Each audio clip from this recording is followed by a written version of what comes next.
بسم اللہ الرحمن الرحیم۔ سلیمان ابن عبد الملک کا گریہ۔ فکر آخرت اور خوف خدا، یہ دونوں چیزیں ہی ایسی قیمتی اور ایسی بے مثال ہے کہ جس آدمی کے اندر پیدا ہو جائے تو اس کی زندگی بھی اچھی ہو جاتی ہے اور اس کی آخرت بھی بہتر ہوتی ہے۔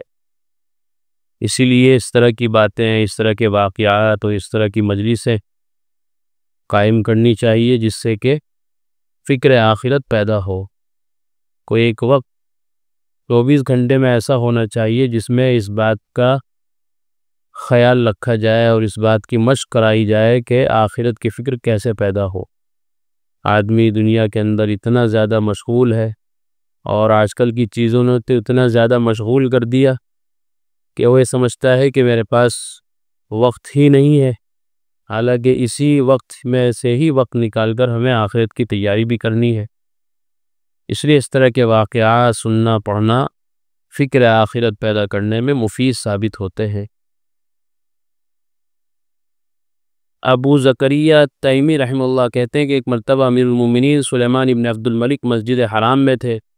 ان کے پاس ایک پتھر لایا گیا جس پر تراش کر کچھ لکھا گیا تھا، لیکن وہ سمجھ میں نہیں آ رہا تھا کہ کیا لکھا ہوا ہے۔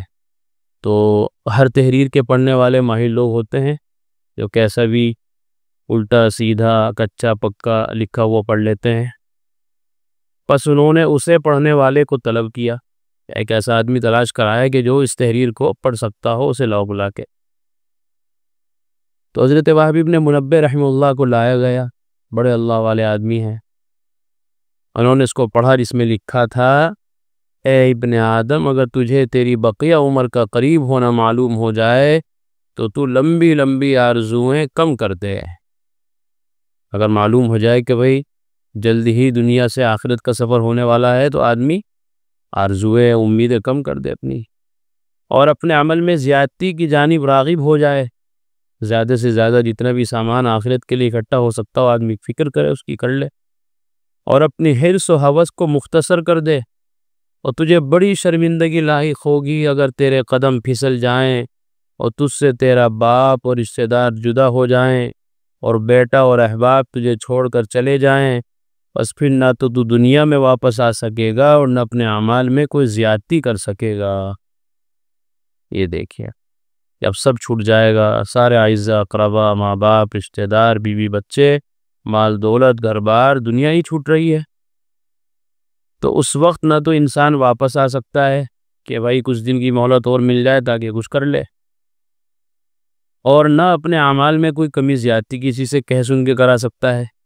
دنیا میں تو پتہ نہیں کیا کیا چل رہا ہے کہ کہہ سن کے لے دے کر کیسے کیا کام ہو رہے ہیں، کرائے جا رہے ہیں، اپنے کام نکالے جا رہے ہیں، لیکن آخرت کا معاملہ ایسا نہیں ہے، بالکل صاف ستھرا۔ تو اس پر یہ لکھا ہوا تھا، بڑی قیمتی نصیحت تھی۔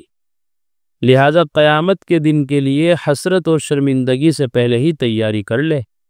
قیامت کا دن جب آئے گا تو وہاں کی حسرت، افسوس، شرمندگی، ندامت سے کوئی فائدہ نہیں ہوگا۔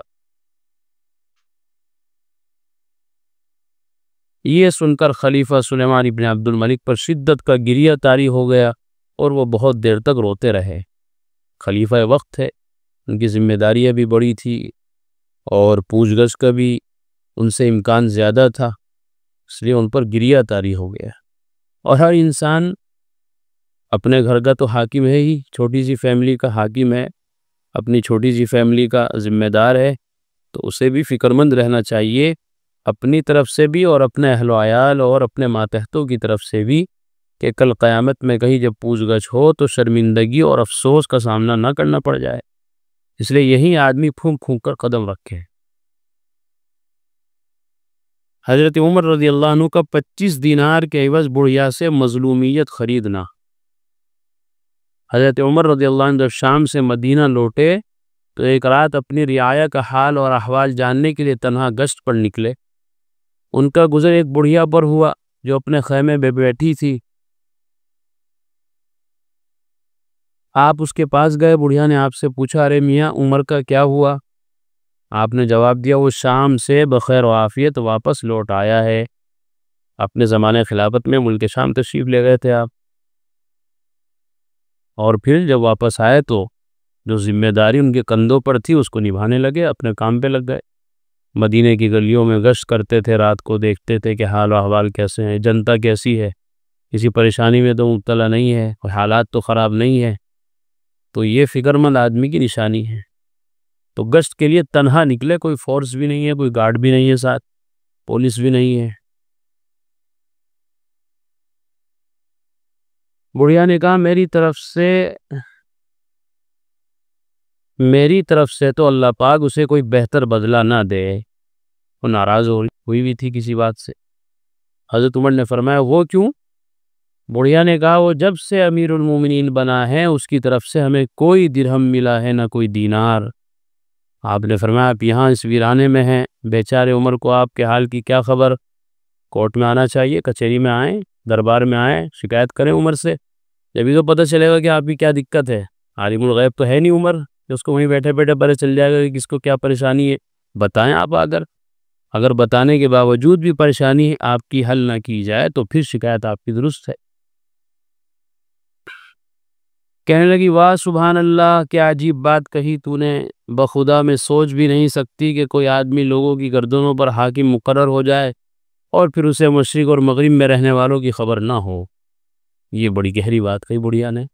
یہ ذمہ دار کیوں بنا ہے پھر جب خبر نہیں رکھتا؟ سب کی خبر رکھنی چاہیے کہ کیا ہو رہا ہے ہماری رعایا میں، ہماری ماتحتی میں، جنتا کو کیا دقت ہے، کیا پریشانی ہے۔ جب ذمہ دار بنے ہو تو خبر رکھنی چاہیے۔ لوگ کیوں جا کے بتائیں گے، اسے خود خبر رکھنی چاہیے۔ یہ سن کر حضرت عمر رضی اللہ عنہ رو پڑے اور اپنے آپ سے کہنے لگے واہ عمرا کل احد افقہ منک یا عمر۔ اس کا ترجمہ ہے کہ ہائے عمر، ہر آدمی تجھ سے زیادہ سمجھدار ہے۔ یہ بڑھیا کہنے کو تو بڑھیا ہے لیکن تجھ سے کہیں زیادہ سمجھدار نکلی، کہ ایسی بات کہی جو بڑی معقول ہے، سمجھ میں آنے والی ہے۔ یا تو آدمی ذمہ داری نہ اوڑے، اور جب اوڑھ لی ذمہ داری لے لی تو اب پھر اس کو نبھانا بھی ہے، اور نبھانے کے طریقے یہ بھی ہے کہ اس کی نگاہ ہر جنتا کی ہر فرد پر رہنی چاہیے، ہر کام پر رہنی چاہیے کہ کیا ہو رہا ہے ملک کے اندر، علاقے کے اندر جہاں کی ذمہ داری سپرد ہوئی ہے، کوئی کمی کوتاہی تو نہیں ہو رہی ہے۔ اگر خود نہیں کر سکتا تو لوگوں کو لگا دے، اس کام کے لیے لوگ تحقیق کریں۔ پھر آپ نے اس سے فرمایا ارے اللہ کی بندی، عمر کی طرف سے جو ظلم تجھ پر ہوا وہ تو مجھ کو کتنے کے بدلے فروخت کرے گی؟ یہ تجھ پر ظلم ہوا ہے کہ تجھے کبھی کوئی درہم نہیں ملا، کوئی دینار نہیں ملا، کوئی خیر نہیں ملی، بیت المال سے کبھی کوئی مدد نہیں ملی، تجھے کوئی راشن نہیں ملا، تو یہ جو تیری مظلومیت ہے اس مظلومیت کو لا مجھے بیچ دے، کتنے پیسے میں اسے خریدنا چاہتا ہوں، کیونکہ جہنم کے سبب مجھے عمر پر بڑا ترس آنے لگا ہے۔ بڑھیا بولی اللہ آپ کا بھلا کرے، برائے مہربانی مجھ سے مذاق نہ کیجئے، بڑا ظلم بھی کسی نے خریدا۔ آپ نے فرمایا میں مذاق نہیں کر رہا، آپ اس سے اس کا دکھ اور اس کی مظلومیت خریدنے پر اصرار کرتے رہے، اسے کیا پتہ کہ یہی عمر ہے۔ یاد ہے کہ آپ نے 25 دینار کے بدلے اس سے اس کا دکھڑا خرید لیا، اسے راضی کر لیا۔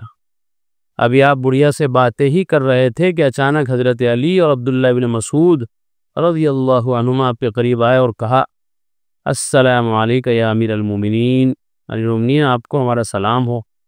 امیر المومنین کا لفظ سن کر بڑھیا کے اوزان خطا ہو گئے، اس کے ہوش اڑ گئے کہ بھئی اب تو کھچائی ہوگی میری کہ میں نے کیا بول دے، تو یہی عمر ہے۔ اس نے کہتے ہوئے اپنا ہاتھ سر پر دے مارا اور یہ کہنے لگی وا سوتا شتمت امیر المؤمنین فی وجہہ، ہے میری کم بختی، میں امیر المؤمنین کو منہ پر گالی دے بیٹھی، میں نے ان کے منہ پر ان کو برا بھلا کہہ دیا۔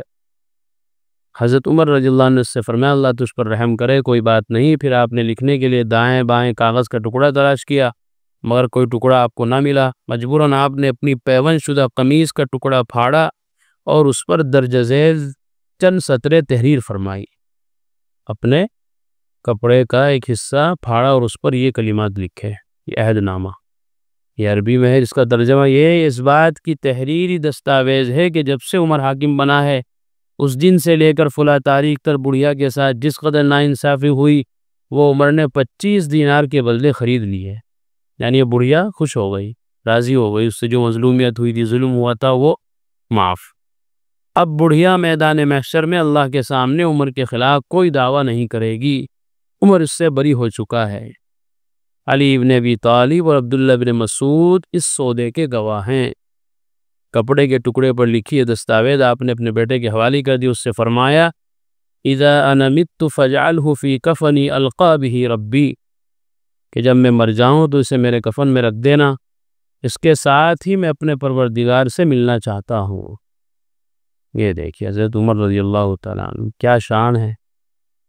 حضرت عمر رضی اللہ تعالیٰ عنہ کا چرچا دنیا میں ایسے ہی تھوڑا ہی ہے، یہ ان کے کارنامے، یہ ان کی خدمات ہیں۔ اتنے بڑے حاکم، 1.25 لاکھ مربع میل تک جن کی حکومت، اور ان کے نام کا رعب دبدبہ آج بھی اتنا ہے کہ لوگ کانپتے ہیں۔ تو ان کا اپنی جنتا کے ساتھ، اپنی رعایا کے ساتھ معاملہ ایسا تھا جیسا کہ بھی اس واقعے میں گزرا۔ یعنی یہ سب چیزیں کیا ہے؟ خوف خدا، خوف آخرت، خوف قیامت۔ جب اللہ کا ڈر نہیں ہوگا تو کیا پڑی ہے کسی حاکم کو رات کو اپنی نیند قربان کر کے جنتا کی خیر خبر معلوم کرنے کی؟ تو مستی سے سوئے گا خراٹے کی نیند۔ لیکن جب فکر آخرت ہوگا، اللہ کا ڈر ہوگا، قیامت میں اللہ کے سامنے حاضری کا عقیدہ ہوگا، تو پھر آدمی کے اندر یہی کیفیت پیدا ہوگی جیسا کہ ان حضرات کے اندر پیدا تھی۔ اللہ اکبر۔ اللہ تعالی ہم سب کو بھی فکر آخرت عطا فرمائے۔ آخر دعوانا الحمدللہ۔ قرآن کریم میں اللہ تعالیٰ فرماتے ہیں الا بذکر اللہ تطمئن القلوب، کہ سن لو، اچھے سے سمجھ لو، اللہ تعالیٰ کے ذکر ہی سے دلوں کو اطمینان نصیب ہوتا ہے۔ یعنی اللہ تعالیٰ کے جو انعامات و احسانات و اس کی نوازشیں ہم پر ہیں، اگر ہم ان کو یاد کریں گے تو ہمارے بے قرار دل کو قرار آ جائے گا، سکون مل جائے گا۔